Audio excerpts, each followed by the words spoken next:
अगर आप भी मयूर फिल्म भोजपुरी के ऑडियो वीडियो देखना चाहते हैं तो प्लीज हमारे चैनल को सब्सक्राइब करें और बेल आइकन दबाना ना भूलें।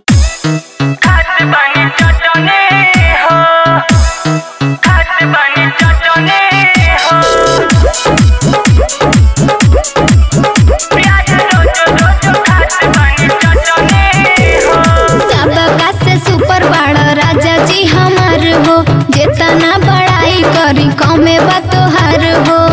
ए जी सुना तानी सही में ए सबका से सुपर बड़ा राजा जी हमार हो, जितना बड़ाई करी कमे बतोहार हो। सही में प्यार करे में न कबो पीछे हटनी हो, हटनी हो। शादी करके काला भरावा से फसनी हो, प्याज रोज रोज खात बनी चटनी हो।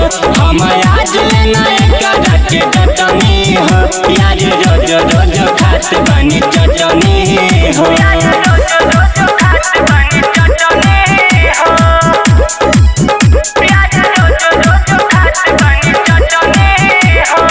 मयूर रिकॉर्डिंग स्टूडियो मेहपुरवा।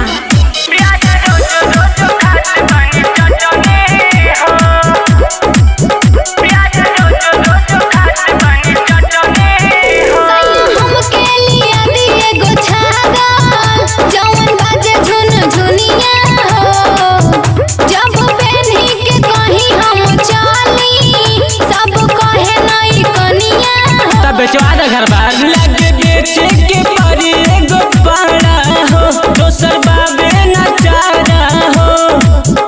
बोला कहाँ से लेके आई पैसा, चीज चाहिए के सारा हो। जाने के तनो में तोहरा के छटनी हो, छटनी हो। जाने बुझ जाके लगा के कटनी हो, यार रोज रोज खात बनी चटनी हो। हम आज लेना एक के चटनी हो, प्याज रोज रोज खात बनी चटनी हो। मयूर रिकॉर्डिंग स्टूडियो मेहपुरवा।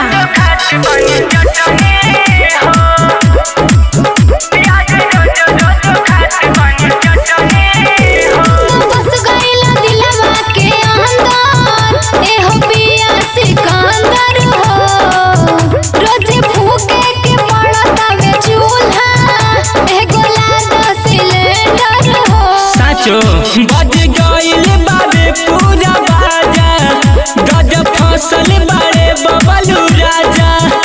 अब तू ही बताव रफीक भाई, कैसे होई अब मोरा गुजारा।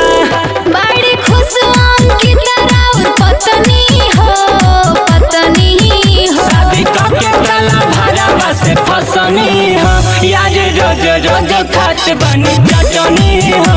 हम आज लेना